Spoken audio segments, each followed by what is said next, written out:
In this video, we are going to answer the following question: why did Shimo freeze Skar King at the end of Godzilla x Kong: The New Empire? If you're thinking it's because he was forcing her to act, you're right, but there are other reasons behind Shimo's freezing and Skar King's defeat. So join me in this video and I'll answer and clarify all your doubts about this issue.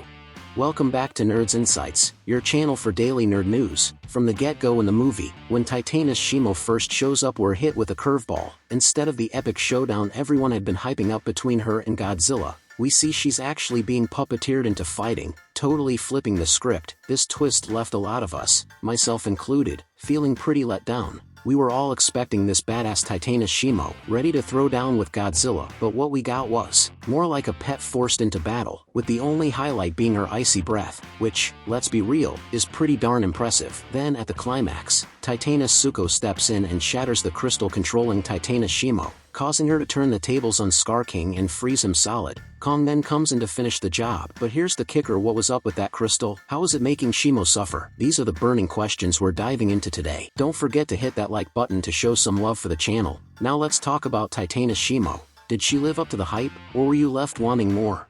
Well folks, buckle up because we're diving deep into the mystery zone. Many of the burning questions we have about Titanus Shimo and that crystal, well, unfortunately, they might forever remain unanswered. This film, while being my personal favorite for sentimental reasons, because was my first MonsterVerse cinema experience, is admittedly one of the weaker entries when it comes to plot and explanations. It left us hanging with very little to chew on in terms of the story. We got a glimpse into the history and lore through Dr. Eileen Andrews' readings, but let's be real, most of that was already old news if you've been keeping up with the channel. So what are we left with? Theories. My friends, theories galore. Let's tackle the crystal situation. We see Titanus Shimo surrounded by crystals, but that specific one causing her grief, what's its deal? Is it a one-of-a-kind pain-inducing gem, or are there more scattered around? Does it even belong to Shimo, or did it come from somewhere else entirely? And here's a wild one: if you chip off a piece of any of those crystals on her back, could you potentially control her too? These are the kinds of mind benders the film skipped over, leaving us to ponder in a sea of theories. One thing's for sure: don't hold your breath for official answers. The filmmakers seem more interested in keeping us guessing than serving up concrete explanations. So grab your popcorn and let's get theorizing. That's a solid theory. It could very well be that the crystal causing pain to Titanus Shimo is actually a part of her own crystal structure, leading to the bizarre situation of self-inflicted agony.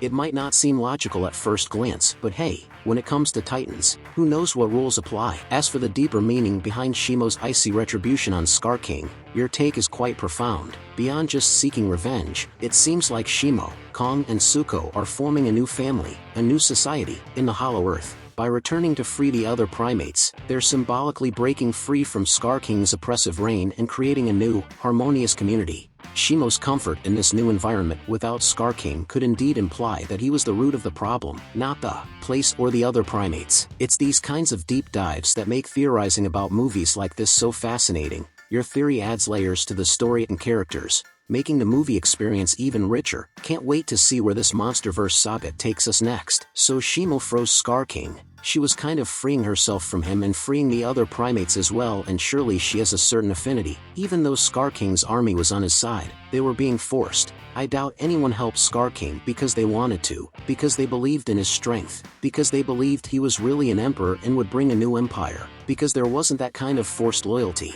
Skar King's power was Shimo, and now that Shimo, who is a very docile Titan, a Titan that really seems like a pet, a Titan that has created a bond with the other primates, she didn't just think of herself, she also thought of the other primates. She thought of Suko, she thought of Kong, she thought of all the evil that Skar King causes, everything he represents. So him being defeated by the power he controlled is a kind of symbolic way of saying that Skar King's reign was over, that he no longer reigns over the primates, and that everyone is now free. She freed the other primates, just as Suko, who is a primate, freed her from the hands of Skar King. It's quite symbolic, it's very representative, but very few people picked up on this part of Titanus Shimo, that it was not just revenge for all the pain and suffering he caused her for thousands and thousands of years, but also a form of liberation, not only for her but for all those who in some way were already are part of Shimo's family. But does it make sense, or do you think I'm going crazy? Comment below and don't forget to share your theory too, okay? I'm keeping an eye on all comments, and of course, subscribe to this channel. This community is growing so much. I'm seeing a lot of people united, A lot of people commenting, a lot of people theorizing, helping each other with information. It's really cool, and it's only possible with your subscription to the channel and with the bell activated. You'll receive notifications whenever a new video is released. This way, it's much easier for me and for you, of course. See you later, alligator.